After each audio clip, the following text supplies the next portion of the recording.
Lieutenant general retired فیض حمید کو باضابطہ طور پر چارج شیٹ کر دیا گیا۔ ISPR کے مطابق 12 اگست کو فیض حمید کے خلاف فیلڈ جنرل کورٹ مارشل کی کارروائی شروع کی گئی۔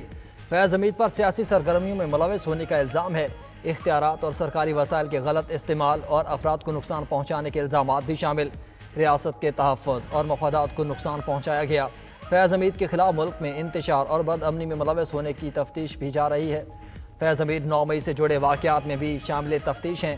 ISPR کا کہنا ہے کہ field general court marshal K دوران فیض حمید کو تمام قانونی حقوق فراہم کیے جا رہے ہیں۔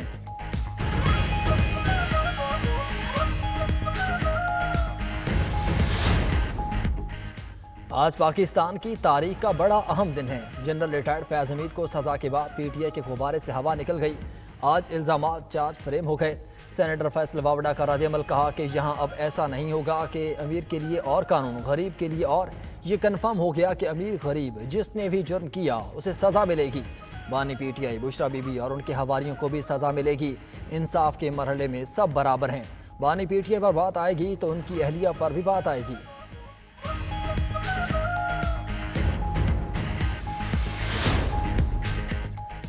پاکستان کے خلاف سازش میں ملوث کسی بھی شخص کو نہیں چھوڑا جائے گا۔ وزیر اعظم شہباز شریف کا 2 ٹوک پیغام۔ وفاقی کابینہ اجلاس سے خطاب میں کہا کہ اسلام آباد پر چڑھائی کی ناپاک کوشش کی گئی۔ قانون ہاتھ میں لیا گیا۔ معاشی استحکام سیاسی استحکام کے ساتھ جڑا ہے۔ وزیر اعظم نے مزید کہا کہ لیبنان سے بہت جلد پاکستانیوں کا انخلاء شروع ہو جائے گا۔ واپسی کے لیے میکانزم طے ہو گیا۔ لیبنان کے وزیر اعظم کو فون پر کہا کہ پاکستانیوں کو واپس لانا ہے۔ لیبنانی وزیر اعظم نے کہا کہ ضرورت پڑی تو بغیر ویزا بھی پاکستانیوں کو واپسی کی اجازت دے دوں گا۔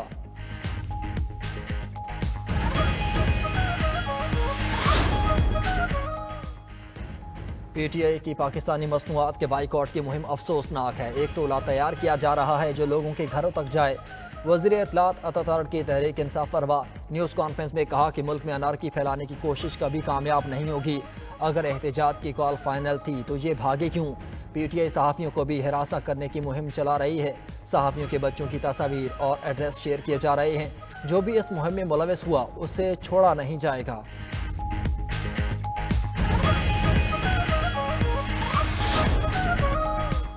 اصل انتشاری ٹولہ مسلم لیگ نون ہے جو اپنے ہی عوام پر سیدھی گولیاں چلا رہا ہے۔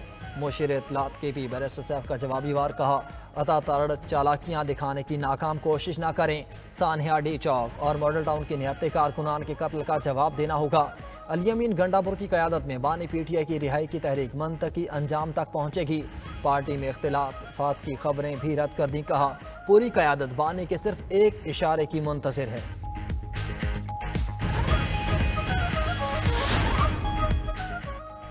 بانی PTI کی 9 مئی کے خلاف درخواست پر اعتراضات ختم۔ سپریم کورٹ کے آئینی بینچ نے درخواست کو نمبر لگا کر سماعت کے لیے مقرر کرنے کا حکم دے دیا۔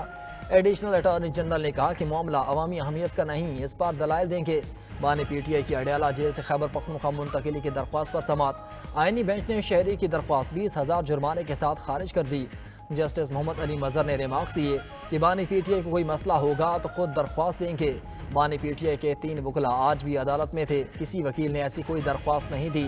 جسٹس جمال مندوخیل نے کہا کہ قیدی کے اہل خانہ یا وہ خود ایسی درخواستیں دے سکتے ہیں۔ درخواست گزار نے کہا کہ یہ قومی مسئلہ ہے، کسی کی ذات کا نہیں۔ جسٹس جمال مندوخیل نے ریمارکس دیے کہ قومی مسائل آپ رکن اسمبلی بن کر سوچیے گا۔ فوجی عدالتوں میں سویلینز کے ٹرائل کیس کی سماعت جمعرات تک ملتوی۔ آئینی بینچ نے زیر حراست افراد کو عام جیلوں میں منتقل کرنے کی استدعا مسترد کر دی۔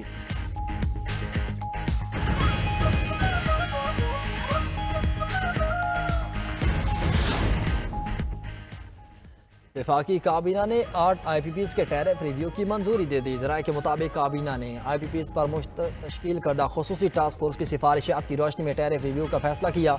خصوصی ٹاسک فورس نے وفاقی کابینہ کو بریفنگ میں بتایا فیصلے سے قومی خزانے کو 238 ارب روپے کی بچت ہوگی۔ وفاقی کابینہ اس سے پہلے 5 IPPs کے ساتھ معاہدوں کی منسوخی کی منظوری دے چکی ہے۔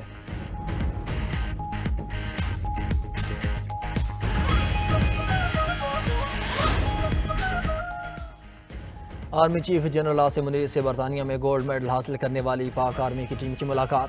سپہ سالار کی عالمی پلیٹ فارم پر ملکی وقار کو برقرار رکھنے پر ٹیم کی کامیابی کی تعریف۔ ISPR کے مطابق 4 سے 13 اکتوبر تک جاری رہنے والی مشق میں 143 ٹیمز نے شرکت کی۔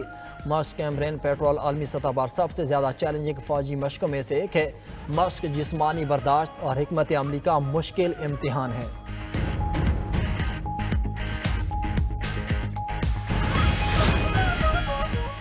وزیر داخلہ محسن نقوی سے امریکہ کے قائم مقام سفیر نیٹلی بیکر کی ملاقات۔ اسلام آباد میں پولیس اور رینجرز اہلکاروں کی شہادت پر تعزیت کا اظہار۔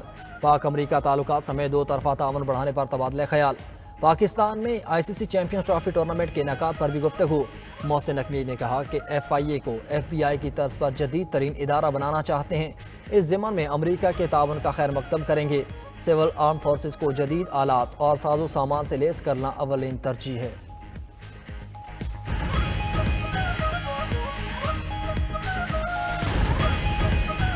نوٹس کیا تو بانی PTI کو یہاں پیش کرنا پڑے گا۔ سپریم کورٹ کے آئینی بینچ کے ریمارک۔ سپریم کورٹ میں بانی PTI کے خلاف توہین عدالت کی حکومتی درخواست پر سماعت۔ جسٹس امین الدین نے پوچھا کیا حکومت اس کیس کو چلانا چاہتی ہے، اس حوالے سے ہدایات لے لیں۔ ایڈیشنل اٹارنی جنرل نے کہا کہ حکومت سنجیدگی سے درخواست کی پیروی کرے گی۔ بانی PTI نے 25 مئی کے لانگ مارچ میں عدالتی حکم کی خلاف ورزی کی۔ جسٹس جمال مندوخیل بولے کہ توہین کا معاملہ عدالت اور توہین کرنے والے کے درمیان ہوتا ہے، آپ کیوں جذباتی ہو رہے ہیں؟ عدالت آپ کو راستہ دکھا رہی ہے۔ وکیل سلمان اکرم راجہ نے کہا کہ بانی PTI کی جانب سے جواب جمع کروا دیا گیا۔ عدالت کا زبانی حکم بانی PTI تک نہیں پہنچ سکا تھا۔ آئینی بینچ نے سماعت غیر معینہ مدت تک ملتوی کر دی۔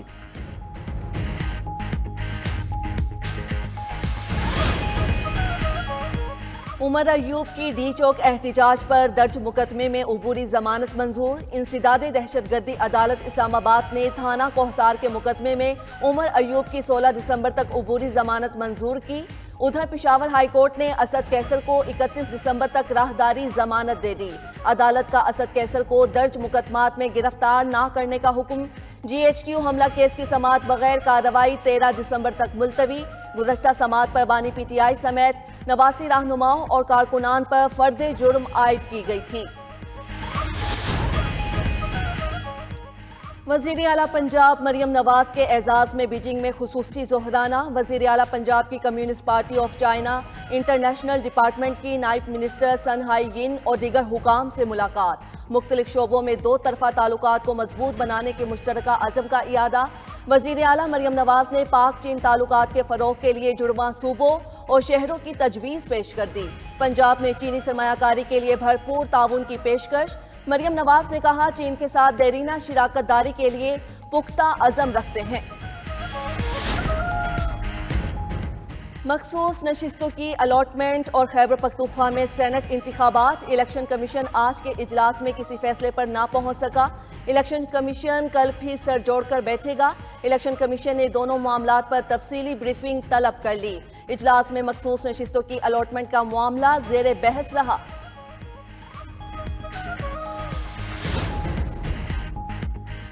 کرپشن سے متعلق آصف زرداری کا بیان موضع کا خیز ہے۔ سندھ میں ہر محکمہ کرپشن کا گڑھ ہے۔ پیپلز پارٹی صوبے پر 16 سال سے حکمرانی کر رہی ہے۔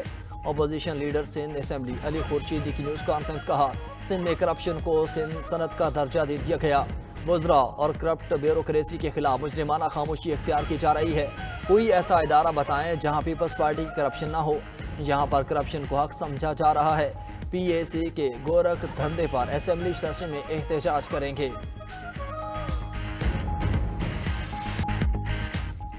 سوار محمد حسین شہید نشان حیدر کا 53واں یوم شہادت۔ گوجر خان میں میجر جنرل انتخاب عالم نے شہید کے مزار پر پھول رکھے۔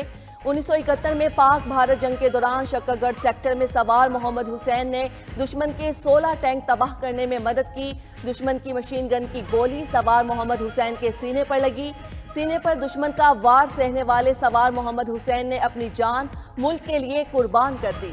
Chairman joint chief services chief اور افواج پاکستان کا خراج عقیدت۔ صدر مملکت آصف زرداری نے اپنے پیغام میں کہا قوم اپنے شہداء کی قربانیوں کو فراموش نہیں کرے گی۔ وزیر اعظم شہباز شریف نے کہا پوری قوم کو اپنے شہداء اور ان کے اہل خانہ پر فخر ہے۔